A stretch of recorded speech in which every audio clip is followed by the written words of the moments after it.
Hello again. I'm going to give another ABE update, another nudge from this year. I'm going to put the first ones out quite quickly so we can get up to speed and up to date with the more recent ones. As I said, there was only a dozen from this year, so they're quite sparse. There were a couple in February, a couple in March, and then I think one in April, and then a few in May, and then we get up to where we are now in late June. So I'm going to put these out quite frequently so we can, get more recently. So we are still in February, and this is a nudge from the 25th of February of this year, and I will read it directly again. You see, and what we say here is so. You have indeed been flowing from a lack of, from a limited space, albeit necessary. And this space may feel like you indeed do have control of the game. But you see, there is but a differing side of this same coin, and that is to still play the game, albeit upping the ante, upping the playing position, and where you say you have opted out playing such a game at all. But you see, you are still trying to manipulate, and on this there is a lack of, is there not?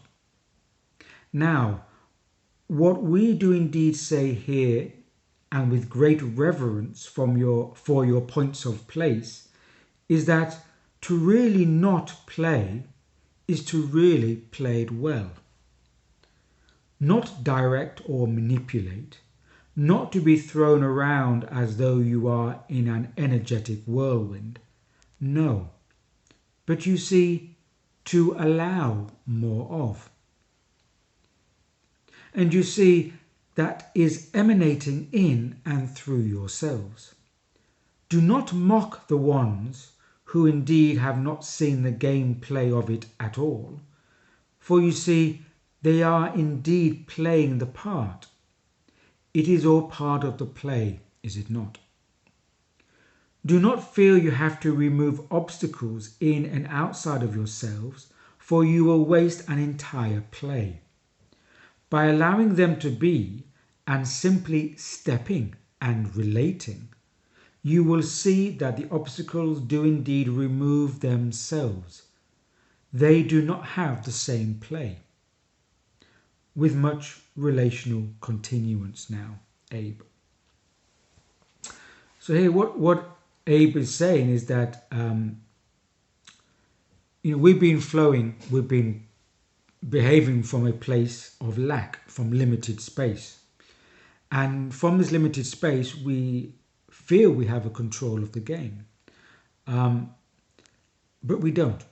And we have to up the ante now. We have to basically increase our gameplay, our capacity to play the game. And we may think that to do that, we have to opt out of the game. But ABE says no. It's not about trying to opt out, because that's still trying to manipulate it from a place of lack. And they say, with great reverence for your points of place. They refer to us, our incarnations, what we would call our being, as a point of place, i.e. the unified consciousness is manifesting through the body, through physicality, in a point of place. So in these communications, when they often say, we're talking about your point of place, they're talking about our physical manifestation.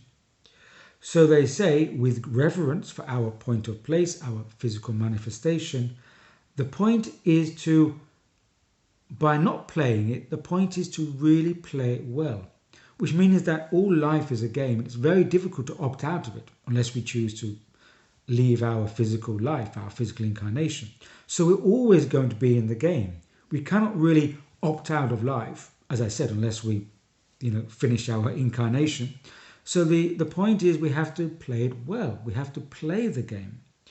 And if we play the game, then we're not going to be manipulated or thrown around as if we are in an energetic whirlwind. So if we learn to play the game consciously, we're not going to be just thrown around by all the outer events and impulses of life. We will have more of a kind of directional energy or impulse. And also they said, by doing that, we allow more. We allow something to come through us. That's how we play the game well. We allow the game, or we allow the life to flow through us. Abe says, do not mock the ones who have not seen that life is a game at all, for they are still playing a role, a part. So that's about not trying to have a feeling of superiority, or we are better than you because we know that this life is a game and we're playing it and you're not. By them not playing the game is still playing it through a different role, a more unconscious role. And we need that. Not everybody can be awake. And neither can we allow everybody to be unconscious. But everyone has there to understand their role in this game. And then they say that do not feel that we have to remove obstacles or we'll waste an entire play, i.e. an entire life. We'll spend our life trying to struggle or resist the obstacles. Abe says by allowing them to be and simply stepping and relating, the obstacles will remove themselves. So rather than fighting head on to the obstacle, trying to struggle or resist it or tear it away, we sidestep it. We find a new relational position. And by doing that, the obstacle will remove itself because, and this is an important thing, they do not have the same play. And I think what Abe is saying here is that the obstacles will remove themselves because they're no longer in your energy level, in your resonance, in your vibrational frequency. They can't attach to you. They can't play your game. I'll say that again. By allowing them to be and simply stepping and relating, you will see that the obstacles do indeed remove themselves. They do not have the same play. And I think that's a good point to bring out, is that we can waste an entire play, our entire life, by trying to wrangle and struggle and wrestle with our obstacles, both outside of them and within us. But what we need to do is learn how to play the game better, to sidestep, to find a different resonance, to move around them. And we'll find that those obstacles will take themselves out of our gameplay because they will no longer be in our resonance. So that's the note from 25th of February.